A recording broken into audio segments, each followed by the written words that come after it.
We're leaving today. Started my hike in my Sperry's. Sometimes I just have to laugh at how forgetful I am. Something truly devastating just happened. It smells like skunk. Hope we don't see it. We made it. This is our site. But first we have to pack. I was really worried that I would be carrying so much. But since the parking lot is only about, I don't know, like an hour away from the campsite, I was like, I'm just going to portion it out, bring the first day's worth of food up, and while I'm out hiking around, I'll pick up the next round, and it'll be what it is. I was also hoping that I would be able to drive out to the lake house today since it's about 2.5 hours closer to Enchanted Rock than where I live. I don't know if that's in the cards because again, I am exhausted. First, you got to get everything in the bag and make sure that it fits. It fit before, but I've added a few things because I saw that the weather is going to get down to like 51 degrees at night. So it's like, oh, I'm going to have to bring either more layers or thicker clothes. So we'll see. And behind me, not the chaos up there, I've really neglected my space trying to prepare for Earth Dance and Enchanted Rock. But down here is everything that we're gonna bring. We have food and snacks portioned out, except for what is currently still in the fridge. I also still need to get my water together. Let's see if everything fits in my pack, because the one that I'm using is about almost 2 pounds lighter than my actual backpacking backpack. So let's see how this goes. One thing that surfaced while preparing for this trip were my struggles with food insecurity. I live in a food desert and the closest grocery store is about 30 minutes away. Even then, it's a pretty small store, so I end up driving about an hour away to a store that has more brands that suit my dietary restrictions. The food insecurity was really at the forefront though, and I went as far as making a spreadsheet to count calories and daily nutrient values for everything to make sure I would sustain. What you see already packed here as my day one food is actually 2 days worth of food. However, I'd rather overpack food than not have enough, and the same goes for water.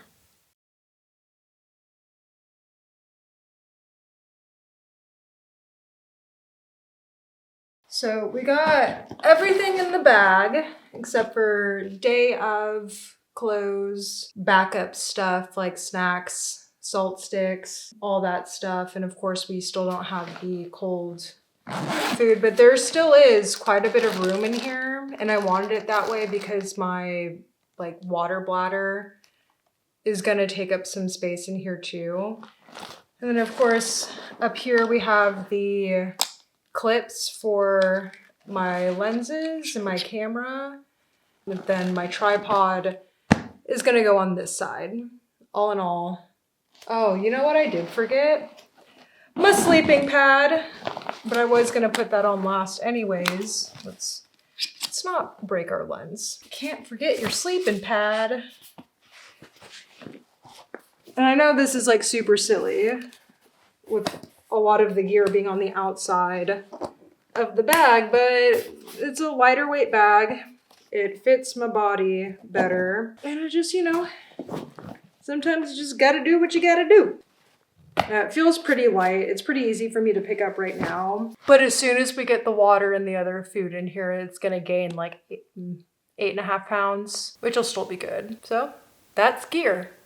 The decision has been made. We're leaving today because I would rather have a slow and easy morning than to wake up and have to drive 3.5 hours and then go hiking. So let's get everything loaded up into Tank Girl. We're all loaded up. I went ahead and I grabbed my Coleman just in case I wanted to come down the mountain and cook some food for a little bit for something warm. The unfortunate thing is I only have glass jars, so when I get to the lake house, I'm going to see if there's any plastic situation that I could do. Oh, I need to grab a skillet. Now that we have the skillet also, we're ready to go. Let's do it, finally. Bye, Armadillo. I'll see you next week. Oh, good morning. I made it to the lake house. It's way too early. The neighbors are doing construction, but check it out. I was hoping that I would be able to just like hang out and chill and let my body rest before heading out to Enchanted Rock, but I actually have to go into the store because I forgot my USB to USB-C converter and my inReach needs an update. I'm also going to cook some more food to bring out. It's just like backup. That's all I'm going to be doing before I head out around like 1 o'clock. But first, tea.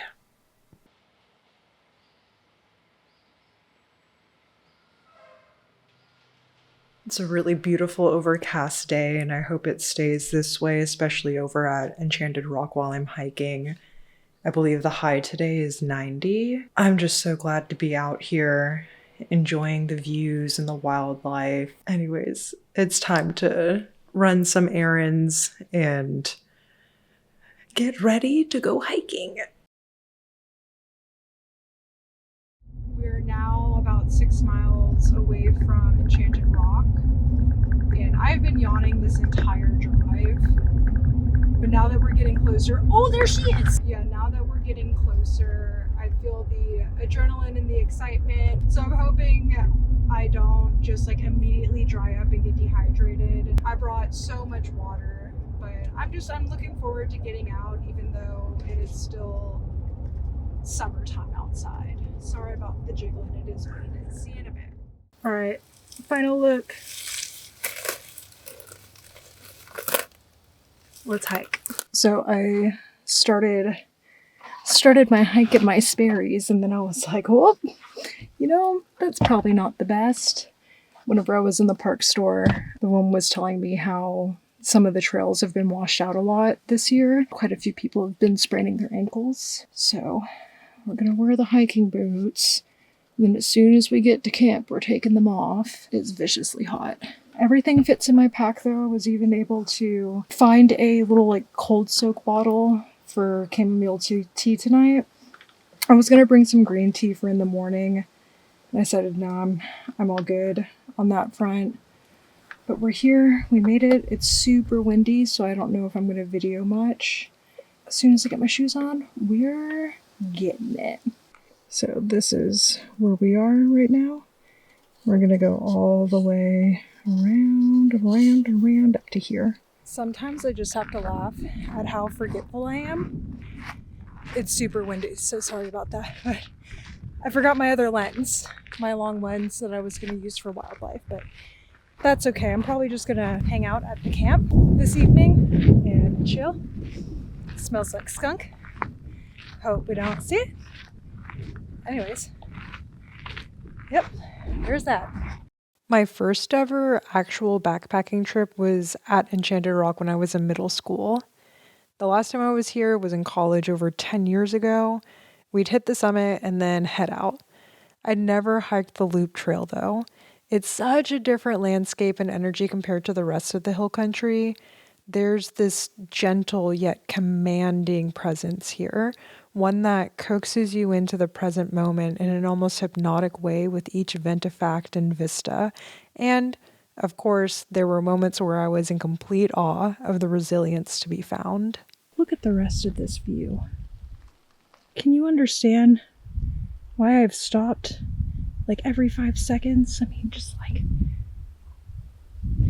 It's been about an hour. I've made it like not even a mile. No shame. I also saw a ground squirrel about 20 minutes ago, and I got so irked that I forgot my other lens. It was just sitting like 30 feet away from me. That's the ground squirrel. Should we go into the cave? Probably not. We're basically there. Check out the view from the campsite. Like, what? We made it. This is our site. It's super windy. It feels amazing.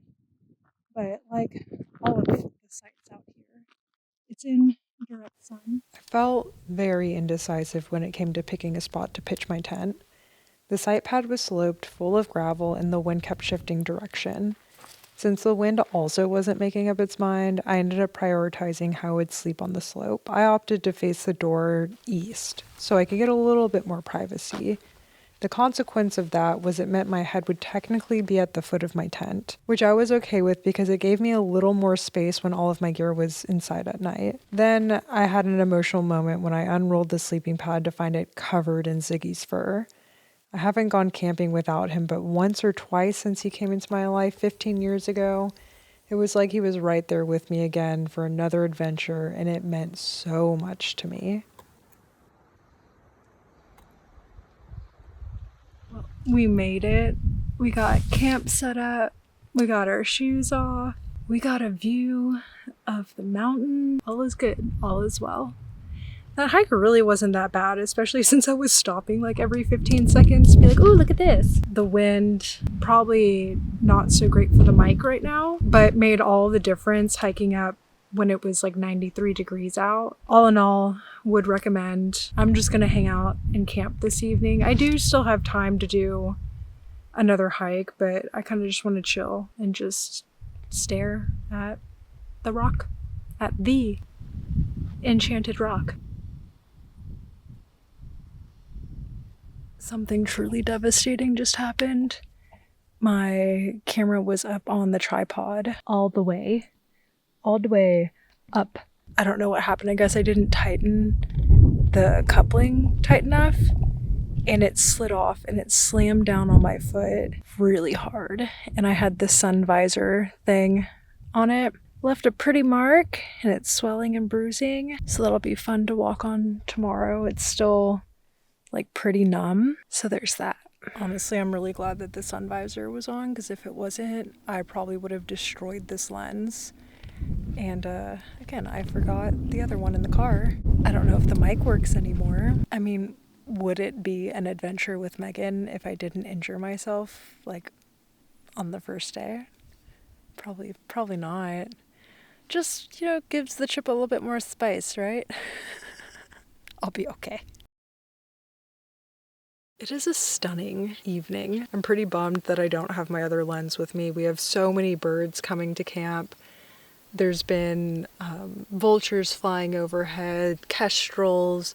We even had a couple of, I think there were ravens that flew by. They definitely were not crows. And there's some kind of sparrow that keeps hanging out in the trees. It'll like fly in, sing a little bit of its song, and then fly out. I'm more upset that I don't have my other lens than I am for the fact that my foot is bruised and super swollen right now. Like, it doesn't necessarily hurt. It's kind of just like achy. It's still kind of numb. Like when I poke it, it's just level 2 tenderness. I also didn't realize that it actually landed on my knee also. I don't even remember. It all happened so fast. Maybe I tried to like hacky sack it with my knee and my foot. I don't know. But it did end up landing on my sleeping pad.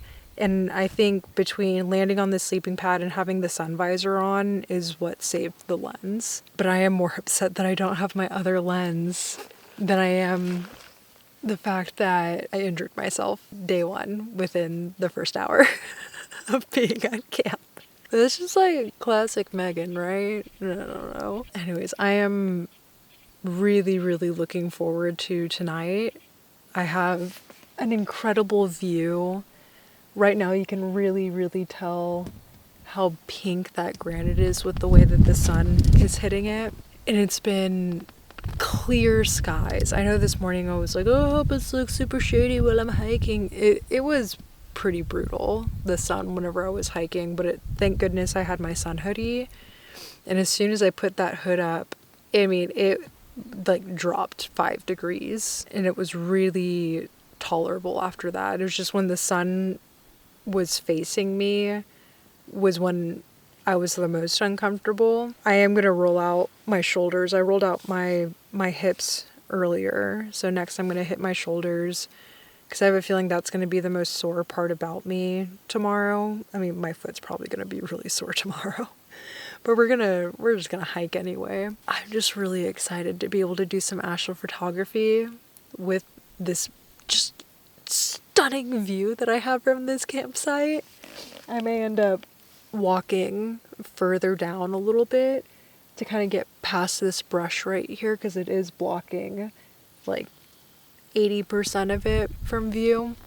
So I'm going to try to walk down there a little bit before the sun sets so I can see what all's around me, make sure I'm not about to like stand in an ant pile or intrude on some animal's den. I've just really enjoyed being out here. The campsites are really close together. Like there's one right on the other side of the trail for me, but nobody's staying there tonight that I know of at least. I can hear a couple people down the way and it just sounds like a couple that's having a good time. So it's whatever. Nobody's like blaring music or being obnoxious or anything. I really love ashlar photography. I'm not very good at it. But I love the process of it. Anyways, there's that. I just put my shoes back on so I could hike down to find a spot to set up my tripod tonight for some ashlar photography, and my foot hurts. But it's a gorgeous evening, and I'm having a really good time with this little jumping spider who was like scurrying all over the tripod and is now going on an adventure on the rainfly. I do keep hearing those coyotes and they sound pretty close, but I'm not worried about it. Worst comes to worst, I'll just use my tripod as a weapon. Don't tell my mom, but I forgot to bring like the mace. I didn't feel like I needed it. There's no bears here. So welcome to Blair Witch View. I crawled back into the tent because as soon as the sun set, all of the mosquitoes decided to come out. Did not see one at all today, but every single one of them came out as soon as the sun set. A couple of them are in the tent. I got bit a lot whenever I was at Earth Dance last night. Like that's what these are on my face, is mosquito bites. They're my torso and stuff because I slept in my car with the windows down. It's kind of a bummer because now the window's not blowing. It's pretty warm. I can't sleep with, you can't see it, the screen door is right here. I can't sleep next to that because that would mean my head would be going downhill. We don't want that. We don't want that when we sleep. But I'm gonna wait probably 20 more minutes for it to get fully dark before I go out and start taking photos. Hopefully by then the temperature will have dropped a little bit. I mean, I wish y'all could see this. There's like 15 just right here on the door. I'm really grateful that only 2 have found their way into the tent. Maybe they crawled in whenever I crawled in, but the buzzing is like everywhere. Mosquitoes, man. We have the lamp on a little bit higher this time. You can see all of the, well, these are like little moths. I'm a little paranoid about getting out of the tent right now. It has cooled down a little bit, but something that's really surprising is that there's a lot of light on the other side of the dome. It could just be the campgrounds. It could be anything really, I don't know. But I'm gonna chill for a little while longer. I may end up just setting my tripod up outside of the tent with the camera and doing some remote photography. So I kind of save my body from all of the mosquitoes. I did get bit by quite a few ants while I was at Earth Dance on my feet, and they're starting to really, really itch. Isn't it just a freaking marvel how such tiny insects like mosquitoes and chiggers and ants can create so much discomfort? I've been sitting with that a lot recently, trying to work on my relationship with these tiny little insects that can just, they hold so much power in that way, right? A lot of people, I'm not quite sure if fear is the right word, but I feel like there is an element of fear there whenever it comes to mosquitoes and ants and chiggers. I mean, there's an entire industry created around keeping bugs away. And to me, that's just like, whew. If somebody says that they do not inconvenience easily, they have obviously not been stuck in a small space with a mosquito. I'll tell you that much.